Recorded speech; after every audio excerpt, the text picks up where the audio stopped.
How to transfer money from Philippines to Indonesia. Now, first of all, we will use Wise. So if you use the link below, you will benefit from zero fees for transfer up to £500. Now, first of all, open your Wise account and tap on send money. Now, first of all, select your destination currency. In this case, it will be the Philippines. Now type it in the search, as you can see.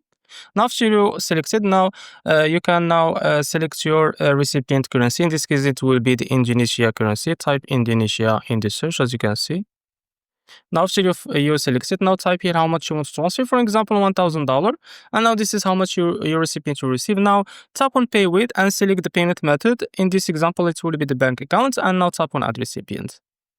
Now, as you can see here, you can select the bank details or the e-wallet. So if you select the e-wallet, as you can see, tap on someone else and provide their email, the phone name of the account holder, the wallet provider, as you can see, and provide the recipient's e-wallet number. And if you select the bank account, as you can see, bank details, tap on someone else again and provide their email, phone name, bank name.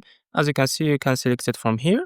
And you can provide the account number according to the bank name and click on continue. And after that, your recipient will receive that money on their bank account or their e-wallet. Now, this is how to transfer money from Philippines to Indonesia. If you found this video helpful, please like and subscribe. See you next video.